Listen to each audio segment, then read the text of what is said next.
उठाए सवालों पे जवाब दिया तो उन्होंने मेरे बारे में कुछ टिप्पणी की।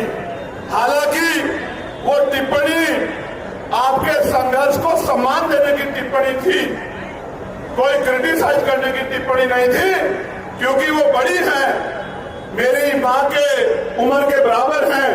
बड़े सम्मान से मैं उनको ये कहना चाहता हूं कि उनके कहने के बाद मैंने महात्मा विदुर को पढ़ने का काम किया। महात्मा विदुर को मैंने पढ़ने का काम किया तो महात्मा विदुर के कुछ गुस्से मुझे मिले। एक किस्सा मैं आपके सामने रखना चाहता हूं कि क्यों मैं महात्मा विदुर नहीं हो सकता। उसका कारण यह है कि एक बार महाकाव्य महाभारत में जब द्रौपदी का चीरहरण हो रहा था, दुर्योधन के इशारे पे दुशासन चीरहरण कर रहे थे, तो पूरी पूरी पूरी सभा बैठ के तमाशा देख रही थी।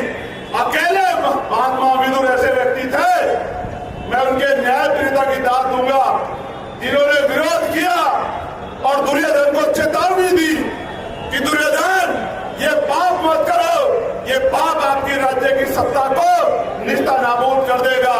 मैं इसलिए मानता हूं कि मैं और महात्मा विदुर में फर्क है, क्योंकि अगर मैं होता, बाबा साहब अम्बेडकर का अनुयायी अगर उस समय होता तो उस सभा में दुशासन की टांग पे टांग धर के चीर देता, लेकिन किसी बहन बेटी का अपमान नहीं होता।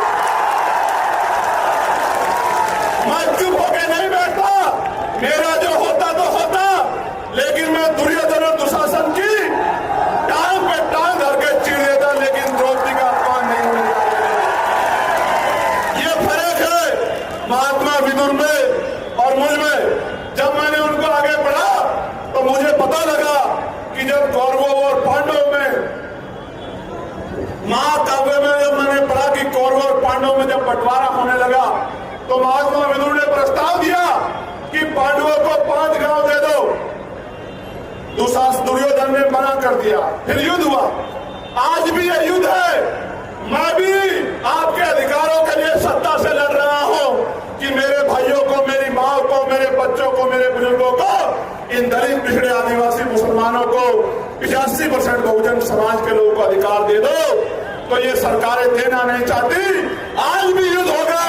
उस समय युद्ध तलवार भालों से होता था, बंदूकों से होता था।